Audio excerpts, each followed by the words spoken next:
out there that do this too, but man, the audio engineering in that film was phenomenal. Like when they're in battles and bullets are coming from the front like left of the screen and going all the way to the opposite corner, and it feels like it's whizzing by you. That's impressive. But again, like, you know, yeah, you're looking at a flat screen essentially in most cases, but to provide that extra elements as Dakota outlined, it can really just make that much more of an experience for your players. Absolutely. Yeah. When you were talking about going underwater, something that came to mind is you could roll off all the high frequencies, because when you're underwater, you're not going to be hearing those. Yeah. It's and you can easily add like a watery chorusy type effect by adding a specific like chorus plugin to it, and just basically sending it to that, or adding it on the track itself. If you're not using adaptive audio, you can basically just make a version of the track that as soon as they go underwater, that's what is playing. Yeah. And it's just got like, it's rolled off to maybe like 3 to 5, maybe up to 6 kilohertz, just so you don't notice those high bright frequencies. And then, yeah, just add that watery effect to it, just to kind of give it a little bit of flutter and wow. So there's so many things. Yeah, there really is. You can get creative with it. It's not just about music nowadays. It's about the immersion and the feeling. And you would think we're on a show for therapy, Andrew, with how many times we've mentioned feelings. Right. So your listeners are going to have to send you a check for their therapy sessions this week as well. Talking about feelings. Oh man, that's great. But hey, feelings are important. You got to be mindful of and empathetic of people's feelings and stuff, especially when we're talking about your players, because hey, it's a thing. It's important. So, Absolutely. All right. I have another one to kind of wrap up this section here as we get ready for close. So sometimes a dev may have a specific idea of what they want, but it doesn't necessarily align with the project as a whole. So what are some ways, just from your experiences, that you show people to convey how how this very specific idea may impact the outcome of a project negatively? Yeah, so I'll probably preempt this with just saying, like, it's music, it's art, so it is subjective. Mm-hmm. So there's no saying that it's necessarily the wrong thing to do. But if you have a better idea, you obviously want to be as respectful as possible to everyone on the team. But maybe just just be as matter of fact with it, I think. Like, put emotions to the side for once. We just keep talking about feelings. Put emotions to the side, and for the greater good of the game, present your case. If you think that you have a penguin pixel game, right? You're running around and you want it to be a hardcore penguin game. Well, you're not going to play super upbeat dance music that's like, from reminiscent of the 80s and 90s. That's just so ridiculously happy. Like, if you want the penguin to be like, a badass, you probably want to go for something a little bit harder, and vice versa. If you want a game that is very just chilled and relaxed and everything and beautiful, and it's just all about nature and everything, you don't want to have metal music or like hardcore EDM, IDM, drum and bass. Like, you want a lower tempo, you want a major key, you want just nice tonal ambiances, just relaxing, right? Like Animal Crossing theme, that kind of thing. If they're trying to go in an opposite direction, just be matter of fact and say, hey, if you're trying to evoke this feeling, maybe we should consider doing this, because this. Don't get caught up in the emotions. Eventually you're going to hurt someone else's feelings, or vice versa, because they don't agree with you, or vice versa. That, I respectfully say this, that's not your concern, that's not your business, as long as you're doing it in a respectful way. So try to be as kind as possible at all times, of course, and don't make it personal. Don't make it about, disagreeing with someone. Make it about, we want the best outcome for the game musically. So this is why I feel this should be the case. And don't get caught up in the ego too. Like, just because you're a musician or the professional of the group, if you want to say that, in this realm, people that aren't musically inclined sometimes have the best ideas for it, because they don't have that limitation on them that they've been doing it for X amount of years. Right. Yeah. So be open-minded, be kind, but also don't get caught up in the emotions in this instance. Just be matter-of-factly and fair. So Yeah, I think those are really good points too. And again, I know going back to the feelings, I think that's the biggest main point to communicate, because the flip side that I see in this scenario potentially is, what if someone is purposely going for contrast between what is being shown within the game or the level or through a cutscene or whatever, and then the music. And when I'm speaking about contrast, like it could be like the music could be very dark, but everything could be bright and sunny, for example. But again, it comes back to the feeling. What is the feeling that you want to communicate? How does it relate to the theme or the story, and what's happening in this very moment? Because then in that instance, I would say that having a contrasting song at that moment is very appropriate, but we wouldn't know that unless we got unless there was direction from the feeling itself. Because I was thinking that could be one scenario where that could easily get like distorted in a way if people weren't on track. But again, comes down to the feelings. Yeah, for sure. All right, cool. Well, that was really awesome too, and important to just really understand what people want in this.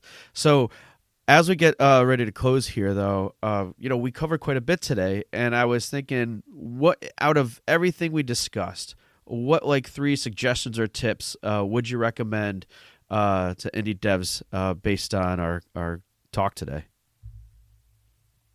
It's all about the feeling. No, I'm just kidding. Okay. All right.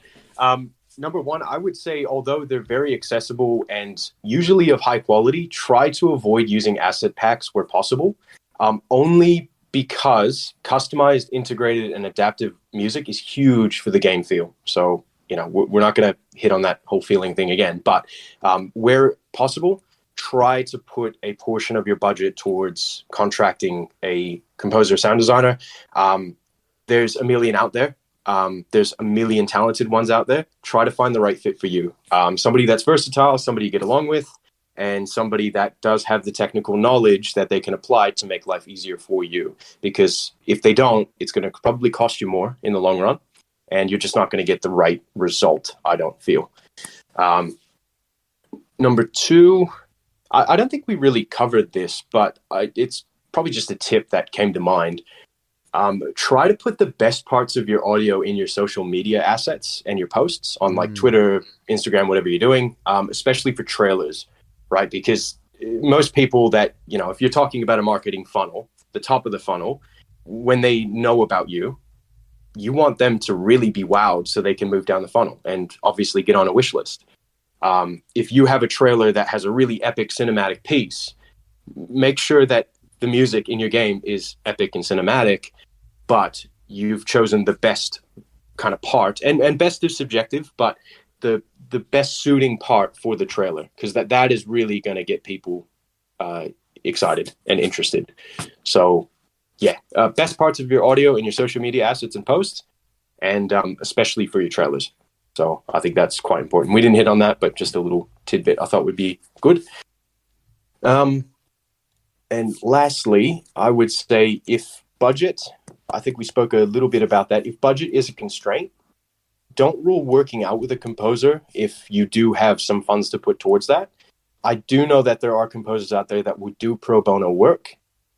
Be careful with that. Just make sure that you're not compromising quality for a cheap outcome. Now, I'm not saying that there aren't talented composers that would do work for free. There definitely are. A lot of people are interested in sort of breaking out into the industry, which is fantastic. And I welcome that.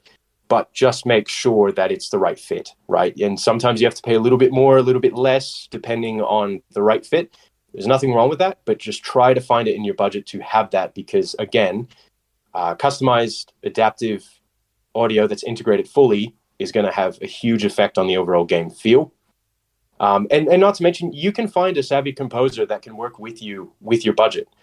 It's not about saying that, the asset is this much, it's going to cost you $10,000. That's that can be ridiculous if you don't have anything to warrant it.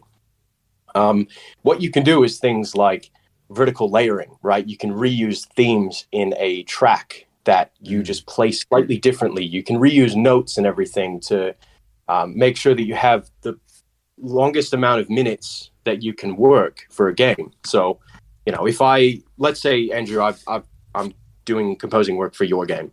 Mm-hmm. If you say that you want to purchase 30 minutes of music to be used in game, how do you work within that constraint effectively? 30 minutes of music by like the standards of I think it's $1,000 per minute of music or something like that.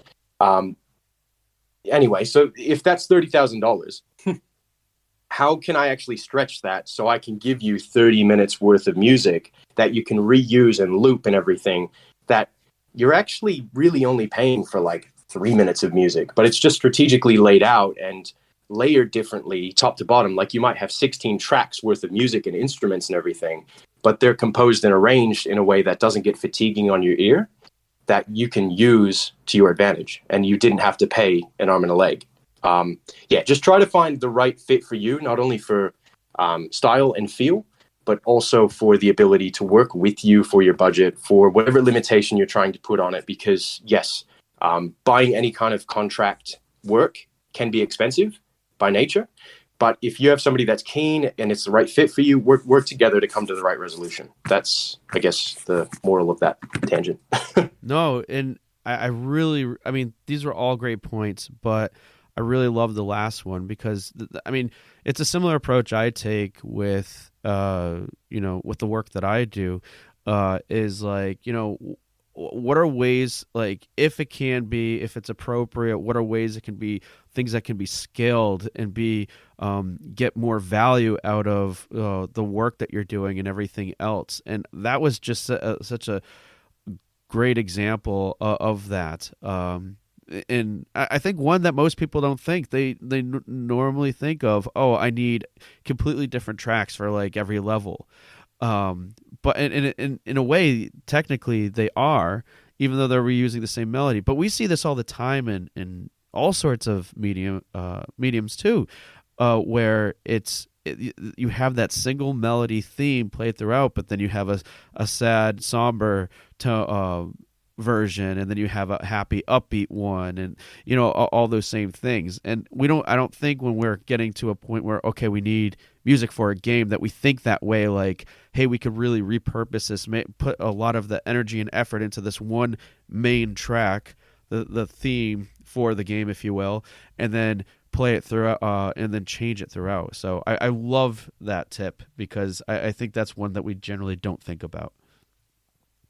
Yeah, and I like the idea of focusing on the most important parts and making sure that really pops, and then compromising on other areas. We can't necessarily have it all, right? Like we try, we all try our best, but try to be strategic with where you put your time, energy, attention, and obviously cost, because that's what's going to go the furthest in the long run. If you have a really strong main theme and that gets repeated at a lot of points, that's fantastic. If you spend all your time and money on a theme that shows up once in the game, that to me is not a great strategic decision.